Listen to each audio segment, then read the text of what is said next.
sangat formal. Jadi saya minta maaf kalau di pembukaan pidatonya tadi nanti mungkin tidak sesuai dengan standar yang berlaku di sini. Gitu. Terima kasih untuk Mas Purwanto. Jadi, saya ada kesulitan membaca terusannya karena terusannya panjang, Pak. Bapak ini title-nya panjang sekali gitu ya. Dan kemudian Mas Wahid ini lebih panjang lagi, MBA, MPM, PhD gitu. Waduh, saya satu aja udah kayaknya sekolahnya udah susah sekali. Ini sampai ada 3 title ini, jadi luar biasa. Karena dan Mas Tiono ini waduh luar biasa. Jadi setelah 20 tahun pun beliau ini tidak berubah, masih agak provokatif sedikit gitu. Oke, ini saya kalau pakai diri rasanya kepengen nyanyi rasanya. Saya ingin mengucapkan terima kasih atas waktu yang diberikan kepada saya dan juga kesempatan untuk kembali ke kampung halaman. Jadi kalau pakai bahasanya Obama, pulang kampung nih gitu ya. Jadi sempat jam 8 saya sampai berputar-putar di sini, sangat berbeda situasinya dibanding dengan beberapa tahun yang lalu. Kalau Anda ingin tahu saya jenis orang diproduksi dengan cara seperti apa, makanlah SGPC yang banyak. Okay. Saya produksi SGPC karena hampir setiap hari saya memakan pecel telur, es sari, kerupuk 2, okay? Dan itu harganya Rp500. 20 tahun lagi kalau Anda setiap hari memakan itu, barangkali Anda punya kesempatan untuk menjadi seorang CEO.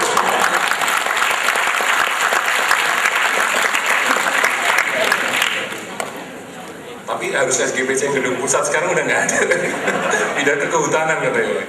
Dan Anda akan sadar beberapa puluh tahun lagi setelah Anda kembali ke SGPC yang dulu rasanya enak sekali itu, kemudian kita bingung, ini kenapa dulu bisa makan makanan ini gitu ya. Anda sama apa yang dulu Anda rasakan enak 10 tahun yang lalu, Anda balik lagi ke rumah makan itu, barangkali Anda punya perasaan yang berbeda. Tapi waktu itu luar biasa sekali.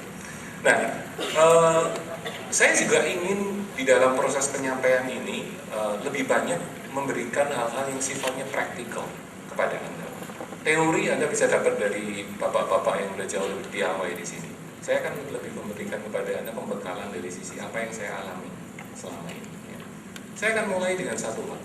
Kenapa orang-orang Gajah Mada itu tidak menonjol sebagai deal maker?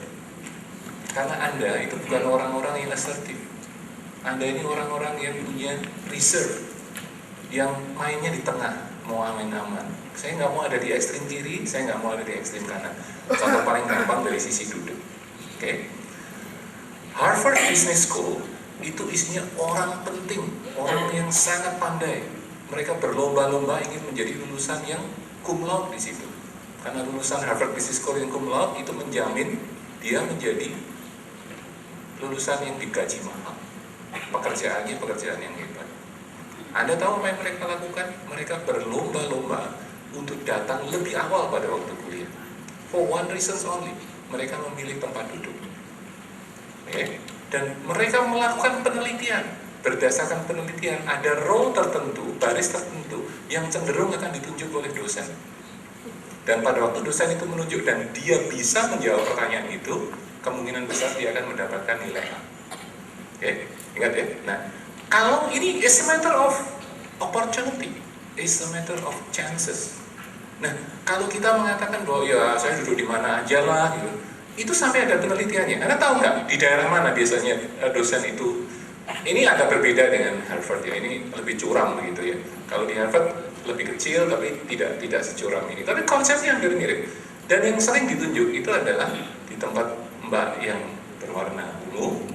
Nah, itu di daerah situ, Mas, Anda yang tersenyum dengan dasinya yang keren, ya. Di daerah situ itu ini urutan ini terus sebelahnya, ya. Di sebelah sana juga. Kenapa? Karena biasanya dosennya jalan-jalan, dan jalan-jalannya itu biasanya ada di sini. Sampai ada penelitian, probabilitas ditunjuknya itu paling gede kalau duduk di mana. Dan orang berlomba-lomba duduk di situ.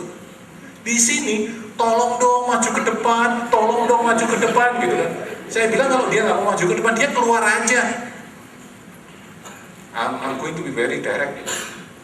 Anda sekolah di Magister Management, kepengen apa sih? Saya tanya, kepengen apa?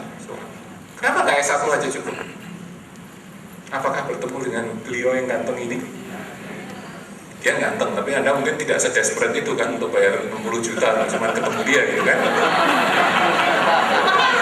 Sampai udah menikah belum Mas? Waduh, apalagi kartu mati lah udah. Mendingan sama saya aja, saya di Jogja bujangan kan. That's another trick. You have to tell the truth, but not the whole truth. Kalau di US, kalau ada di Sumba, ada bilang apa? I will tell the truth, the whole truth, nothing but the truth. Ya? Kalau Anda yang udah menikah ke karaoke, meeting sampai jam 7, habis itu ke karaoke malam gitu, jam 2 pagi pulang, istrinya marah-marah, gimana sih lu pulang jam segini? Mah, tadi aku meeting. You are not telling lie, right? You are telling the truth. Tapi Anda nggak bilang setelah meeting itu Anda kemana? Saya nggak mengajari Anda berbohong, ya? Apa saya minta Anda berbohong nggak kan? You are telling the truth, but not the whole truth. Nah, ini ngomongin soal karaoke, soal kerjaan yang begitu. Nah, oke, saya akan mulai presentasi saya dan you can stop me anytime. Anda mau saya berhenti di mana? Satu-satunya yang mengembirakan saya, salah satu yang mengembirakan saya pulang ke sini adalah saya bisa berbahasa Jawa. Anda lihat betapa medoknya saya. Saya merasa sangat tersiksa pada waktu saya harus mendeliver presentation ini ke UI misalnya. Di sana ngomong bahasa Jawa dia mungkin bisa nggak tahu gitu ya. Tapi Java itu is a fourth generation language dari sisi komputer. Jadi karena itu saya mengatakan kalau Anda nggak bisa Java, ya Anda nggak bisa masuk IBM. It's a fourth generation language. Oke, saya akan mulai dengan memberikan sedikit paparan mengenai IBM ya.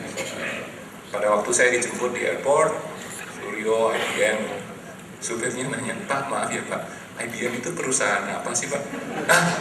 Bapak tahu Gedok Lindri nggak? Saya bisa mengerti kenapa supir ini nggak tahu IBM itu apa gitu ya. Nah, tapi saya juga tidak ingin berasumsi bahwa Anda tahu IBM itu apa. Perusahaan seperti Nokia, Sony Ericsson yang masuk ke bidang yang consumer good itu biasanya akan lebih terkenal, jauh lebih terkenal dari perusahaan yang bermain di korporasi. Kenapa? Karena Anda berinteraksi dengan merek itu setiap hari. Toyota,